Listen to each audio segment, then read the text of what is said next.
Shri Mayadhar Sahu zonal coordinator 5टा जिला कटक जगतसिंहपुर जाजपुर केन्द्रापड़ा आउ केन्दुझर जो क्रीड़ा उत्सव आमर 8गड़ सब डिविजन आज 20 वर्ष धरी अनुष्ठित होती आम 8गड़ सब डिविजन जो पूर्णांग शिक्षा केन्द्र 14टी पूर्णांग शिक्षा केन्द्र अच्छी से समस्त जोग दियंती पिला माने आसिकी डिसेम्बर 9 तारिख दिन सका जोग दियंती पिला मानकर शारीरिक क्रीड़ा प्रदर्शन करा हुए कर सारा से खाई पीकी जाती एटा पाली क्रम एथर खुंटुकटे पड़ा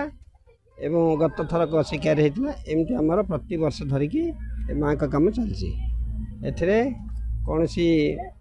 समस्ते जी जहाँ खर्च बात समस्ते माँ का सेवा भाव प्रणाम हिसाब से दिखती ये भाव कार्यक्रम चले एवं पिलामानकु श्रीअरविंद पूर्णांग शिक्षा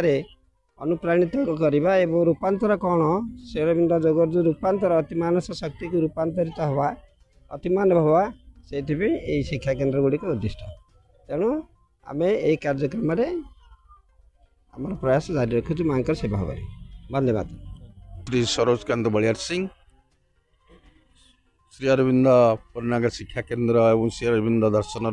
जड़े संगठक बड़मा ब्लॉक पाई आज जो कार्यक्रम होची श्रीअरविंदर महाप्रयाण 1950 मसीहा डिसेम्बर 5 तारिख होता महासमाधि दिवस आज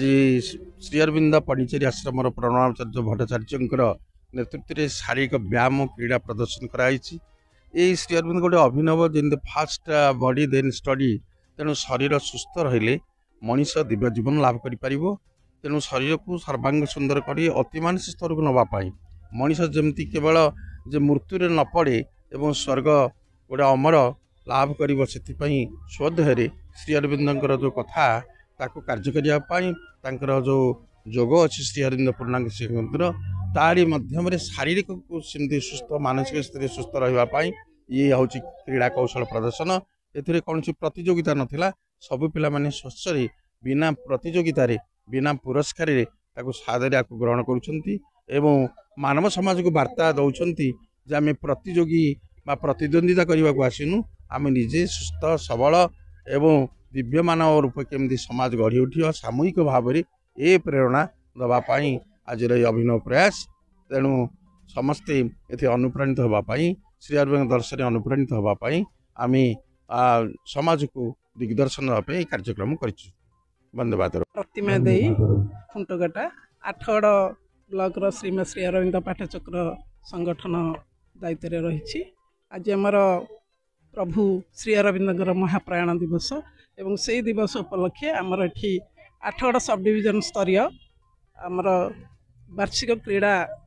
प्रदर्शनी एठी से उत्सव अनुष्ठित होता एवं यार उद्देश्य होची जे आमर जो मैंने भविष्यतर नागरिक